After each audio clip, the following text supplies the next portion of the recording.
सबके सामने राही के लिए प्रोटेक्टिव नहीं होती है। नमस्कार दोस्तों, स्वागत है आपका आपके अपने चैनल हंग्री स्पिरिट्स में। हंग्री स्पिरिट्स देख रहे सारे दर्शकों का मैं अंजू शर्मा दिल से स्वागत करती हूँ। अनुपमा राही को बहुत प्यार करती है, ये हमें दिखाया जाता है, हम देखते हैं, हम महसूस भी करते हैं। मगर ये प्यार दिखता है जब अनुपमा और राही अकेले होते हैं या एक दो जन परी या ऐसे कोई साथ में होते तब दिखाई देता है। मगर जैसे ही तोशु, पाखी, डॉली ये सब राही पे हमला करते हैं तो अनुपमा कहती जरूर है बस करो, मगर उसके बाद राही के लिए कुछ नहीं कहती है। बात किसी और तरीके से सबके सामने रखती है, सबको चुप करवाती है। तो ये क्यों?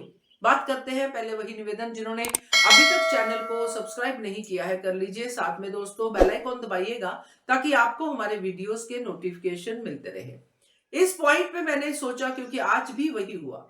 आज भी माही बोल रही है कि राही ने कुछ किया होगा, पाखी बोल रही है राही ने कुछ किया होगा तभी प्रेम गया, तोशु बोल रहा राही ने कुछ किया होगा। मैं ये सोच रही थी कि राही ने, जब से राही सही हुई है, ठीक हुई है, तब से राही का प्रेम से झगड़ा नहीं हो रहा है।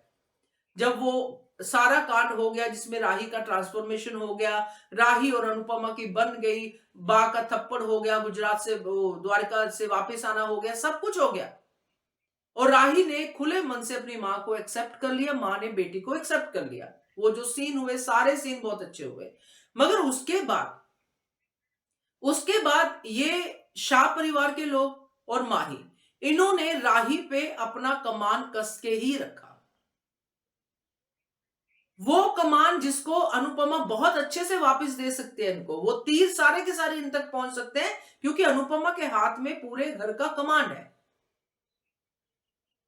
क्या अनुपमा इस बात से डरती है कि अगर मैं राही का खुलेआम साथ दूंगी तो ये लोग फिर राही पे बरसेंगे, ये लोग फिर राही को ही दोषी ठहराएंगे, फिर से कहेंगे देखा ये आ गई ना, इसलिए? क्या ये कारण है? क्योंकि दो तीन कारण तो मुझे जेन्युइनली समझ में आते हैं, मगर फिर ये सारे कारण मुझे डिनाई करने पड़ते हैं जब मैं ये सोचती हूँ कि अनुपमा तो माँ को लेके बहुत पॉजेसिव है कि मैं माँ हूं, तो माँ क्या अपनी बेटी के लिए सब सुनती रहेगी जिंदगी भर?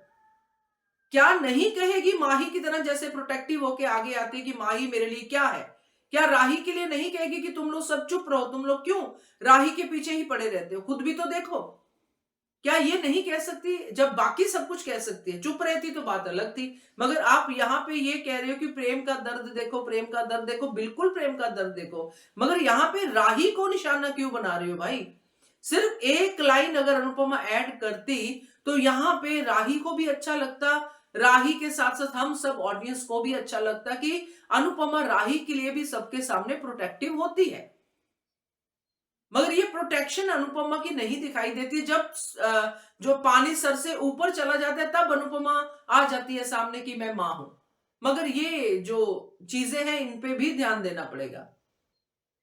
क्यों अनुपमा हमेशा माही को लेके राही को डांटती है जबकि चीजें सामने सीधी होती है? आज भी माही साफ साफ सामने आके बोल रही थी, तो क्यों नहीं डांटा माही को?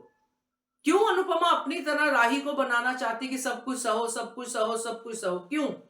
ये सारे सवाल आते हैं जब हम आज का ये सीन देखते हैं। तो बाकी आप लोग भी बताइएगा, क्योंकि मुझे तो इसके पीछे एक ही कारण या दो ही कारण समझ में आ रहे हैं। जो एक मैंने बताया, दूसरा ये है कि राही मेरी बेटी है तो अपनी बेटी के साथ मैं कैसे भी रहूं, मेरी प्रॉब्लम है, बाकी लोग मेरी जिम्मेदारियां हैं इसलिए उनको तो मैं कुछ कह नहीं सकती, तो ऐसा होगा फिर। तो यही समझ में आता है, क्योंकि नॉर्मली क्या होता है जब बाहर वालों पे गुस्सा होता है, मदर्स का अपने बच्चे पे गुस्सा निकलता है, उसी को मारती हैं ज्यादातर, जो हमने अपने बचपन में देखा है। तो बाकी आगे देखेंगे कहानी कैसे बैठती है। तो क्या कहते हो आप? कमेंट कीजिएगा। देखते रहिए channel hungry spirits. Thank you so much. Subscribe to our channel by clicking the subscribe button. Click the bell button and enjoy the latest uploads from our channel.